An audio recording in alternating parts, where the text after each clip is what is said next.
Chris Rock and Jamie Foxx absolutely destroyed Donald Trump. It's gonna get ridiculous. Let's unpack this. Holy that's how Trump became president. That's exactly what happened. We got rid of bullies, a real bully showed up, and nobody knew how to handle it. I've been working on my Trump. It's a lot of great people. Lots of great people on both sides. Excuse me. Fake reviews. Fake reviews. What happens when Donald all caps Trump meets two comedy snipers with mics instead of rifles? Let's just say it's not a fair fight, and Trump ends up looking like a soggy Big Mac under a heat lamp. Chris Rock and Jamie Foxx didn't just roast him, they flambéed the man. And judging by the orange rage tweets that followed, the burn was real. The guy who loves dishing it out suddenly couldn't handle it when two legends turned him into a punchline. A sweaty, rambling, delusional punchline with a side of spray tan. And here's the wild part, the jokes? They weren't even that far from the truth. Yo, Trump is he's like a dominant female boxer. He's like Ronda Rousey. You're like, God damn it, she can fight. And then you go, oh, she hitting girls.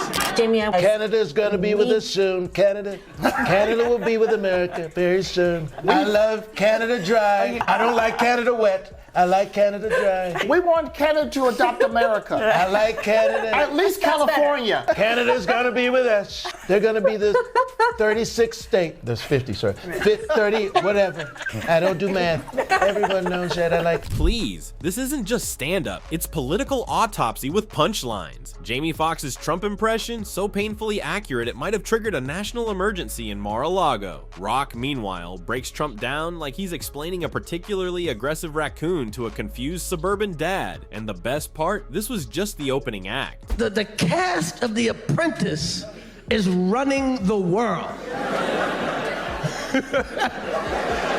Trump, the daughter, Omarosa, they run the world, man. Yo, man, this crazy. Chris Rock didn't see Trump as a political movement or some rising populist star. He saw exactly what Trump actually is, a loud, confused game show host who somehow tripped over a podium and landed in the Oval Office. While cable news was scrambling to figure out how did this happen, Rock had the answer years ago. The guy who fired Meat Loaf on reality TV is now in charge of the nuclear codes. We're living in a deleted SNL sketch. Before Trump became the country's worst group project, he was already a parody of himself. Gold toilets, mail order steaks, casinos with the lifespan of a TikTok trend. He was always a cartoon character in a bad suit. And Chris Rock, he saw that punchline coming like a teleprompter in Times Square. Trump wasn't a surprise, he was inevitable in the most cringe way possible. But Rock doesn't stop at Trump, he zooms out, dragging the entire system that let this man-child ascend like it was some kind of overdue joke on American democracy. Trump is not playing, man. That's right. This time is totally different. He's working with the #1 African American in the world, the richest African American in the world, Elon Musk. That's right, he is African American. Elon got more kids than the Cleveland Browns.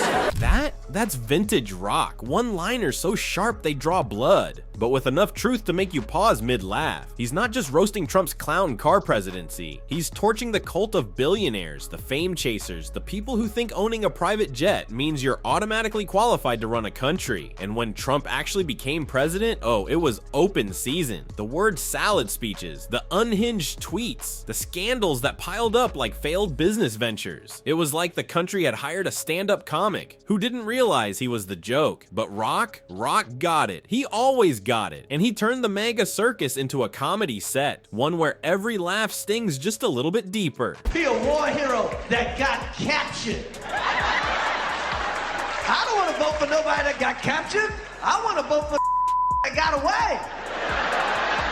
Trump, who rarely, if ever, apologizes for anything, sounded like he's softening a little on McCain. And certainly if there was a misunderstanding, I would totally take that back. But hopefully I said it correctly. On the Kelly file, McCain's daughter Meghan couldn't be angrier. My father has been in public office since before I was born, and this is one of the grossest, most disgusting comments I've ever heard, which is really saying something. I'm 30 years old. And it's because it's not just an attack on my father. It's an attack on all veterans, and it's an attack on all. Chris Rock didn't pull punches, he threw haymakers, and this one landed right on the spray-tanned jawline. Trump mocking John McCain's POW status was one of those moments that should have ended a political career. But of course, in Trump world, scandals aren't disqualifiers, they're PR strategies, and yet you could tell it stung. Trump, the man who never apologizes, suddenly doing verbal gymnastics, offering the least convincing walkback in modern political history. Hopefully I said it correctly. What is that? An apology or a Yelp review for his own soundbite? And Meghan McCain, she exploded. Rightfully so, because this wasn't just a jab at her dad, it was an insult aimed at every single American who's ever worn a uniform. And coming from a man whose most dangerous combat experience was probably trying to eat a taco bowl without staining his tie, it was downright shameful. But that's the Trump formula. Pretend you're one of the people while living in a palace and somehow trick struggling Americans into thinking you get them. It's like a billionaire dressing up as a Walmart greeter for Halloween. Absurd, insulting, and deeply unserious. And Rock knew this. That's what made his comedy sting. He didn't just clown Trump. He went after the entire ecosystem that let this mess happen. The brown nosers, the media cheerleaders, the GOP spine removal specialists. And nothing rattles Trump more than being turned into a punchline, especially one that sticks. It's not playing. They got Elon. They're going to put him in a rocket ship. We call it Space Mex. Oh, yeah.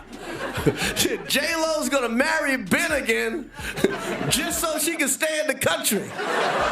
That's the genius of Chris Rock. He doesn't just hit Trump. He peels back the layers of this national fever dream like he's filleting a very sweaty, very confused onion. The endless legal drama, the pity party campaign rallies, the rants that sound like rejected QVC promos. Rock laid it all out, and it was brutal. Because let's be honest, post-presidency Trump isn't some dignified statesman. He's a washed-up band on tour, still trying to sing his one hit from 2016, and somehow still demanding a standing ovation. You think a lot of parents would, encourage their children's kind of high aspirations. Yes. But like you told your mom, when I was a kid, before I wanted to be a comedian, my dream was to be the president of the United States. It's the only real job I ever wanted.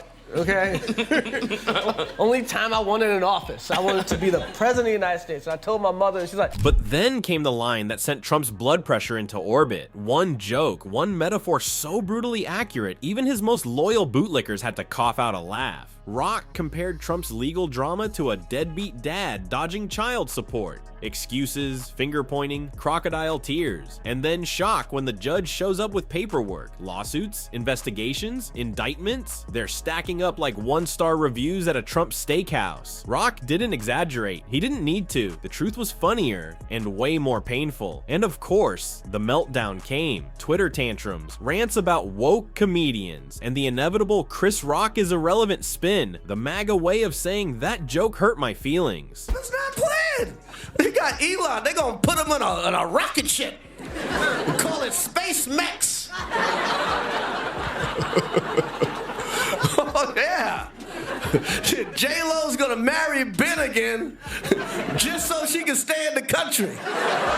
Ah yes, the Space Mech strategy. Pure Trumpian logic at its finest. Send Elon to Mars, deport Jennifer Lopez, and confuse your base just enough to call it a win. But see, that's the playbook. Deflect, deny, insult, repeat. Trump doesn't really fight back. He flails, but here's the beautiful part. Chris Rock doesn't need to hit back. The joke already did the damage, because once that kind of punchline hits air, it lives rent-free in the nation's head, right next to Trump's unpaid taxes and his failed vodka brand. And just when Trump thought the roast was over, enter Jamie Foxx. If Rock hit Trump with a scalpel, Foxx showed up with a flamethrower, because if there's one thing Trump absolutely cannot handle, it's being mocked in a way that feels too real. And Foxx, he doesn't just imitate Trump, he becomes him. It's so accurate, it's disturbing. Like watching a haunted wax figure come to life and rant about windmills. He nails every Trumpism, the glitchy pauses like he's buffering, the double talk when he's clearly lost, the emotional roller coaster from smug to sad in under 10 seconds. It's not an impression, it's a psychological takedown in HD. The great people,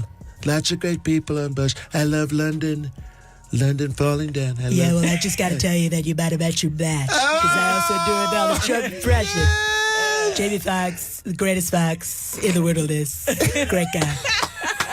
Yes. Do you have the yell? There. You gotta get the yell. They tried to give me the virus. You know what he does there? I beat the virus. They tried to give me. What Jamie Foxx unleashed wasn't just hilarious, it was devastating. He didn't just mimic Trump's voice, he replicated the entire MAGA state of mind, the chaotic nonsense, the mystery, strong guys he always references but never names, the courtroom drama where somehow everyone but Trump is the criminal, the ego, the incoherence, the accidental confessions, all of it, perfectly baked into one chaotic, rambling monologue that felt too real. And when Foxx started responding to questions in character, the crowd lost it because he didn't exaggerate a thing. There was no parody, it was just pure, unfiltered Trump logic. Like they cracked open his Twitter drafts folder and poured it into a microphone. Someone asked about Chris Rock's joke, and without missing a beat, Foxx as Trump answered, "Chris Rock? He's not funny anymore, folks. He used to be funny, one of the greats. Now, sad. Just very sad." It was too flawless, and you know Trump saw it. You know he hated it. If Rock's punchlines were a gut punch, Foxx's impression was a full-length mirror held up to a man who spent his entire life avoiding reflection, and suddenly had no choice but to look. I have to say, Jamie, before you go, yours is not as good as mine. Can you try it out? There's a lot of great people. You're a disaster. And just like that, he was gone. Jamie Foxx didn't just do an impression, he became the walking conspiracy theory in a suit, because this is what Trump actually sounds like. That disjointed, rambling nonsense you just heard, it's not exaggerated, it's not comedy, it's verbatim Trump. And that's what makes it lethal. You can argue with a joke, you can deny a headline, but how do you punch back at a mirror? That's why Trump went full meltdown. Wild rants, deflection, yelling about woke comedians on Truth Social like it's a hostage note written in caps lock. But the damage? Already done. Foxx didn't need to say anything new. He just let Trump's own persona implode under the weight of itself, because this impression, it wasn't a sketch. It wasn't some SNL parody with a bad wig and orange face paint. No, this was surgical and devastating. Then came the clip, the one that broke the internet. Jamie Foxx sitting casually among friends, and then, boom, Trump, instantly, perfectly, no setup, no warning, just pure MAGA gibberish funneled through comedic genius. It's a lot of great people. Lots of great people on both sides. That's all I can say. Excuse me, fake news. Fake news! They're trying to give me. He launched straight into the delusion spiral, taking credit for everything from the economy to oxygen like he personally created it all in a gold-plated lab. Foxx leaned in harder. People are saying, very smart people, I invented comedy. Nobody did jokes before me. Tremendous jokes. The best jokes. People are laughing, folks. It's incredible. And then, the derailment, because every Trump speech eventually devolves into the same word salad. A lot of people don't know this, but I actually built the pyramids. It's true. Very strong. The best pyramids. Biden? He doesn't even have pyramids. At this point, Jamie Foxx wasn't imitating. He was channeling, and it was viciously accurate. Then came the fake tragedy spin. They told me the fire was my fault. It's not my fault. Horrible fire, really. But a lot of people are saying it was Antifa. Could be China, could be Obama. We're looking into it. And that is when it hit hardest, because it wasn't just a joke. It was a full-body expose of Trump's entire operating system, the contradictions, the ego, the inability to complete a sentence without either bragging or blaming. Foxx wasn't mocking a man. He was stripping away the illusion, showing everyone that underneath the suit, the podium, the flags is just a babbling mess of insecurities, lies, and catchphrases. The internet went nuts. Even people who normally scroll past political content stopped and asked, wait, does he actually sound like that? Spoiler, yes,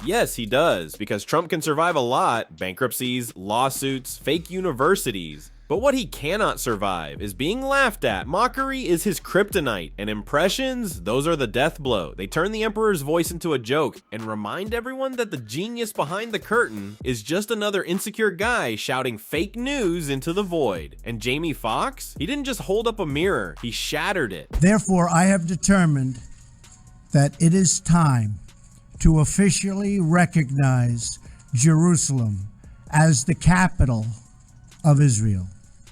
That's right, I said it. I said it. It had to be said.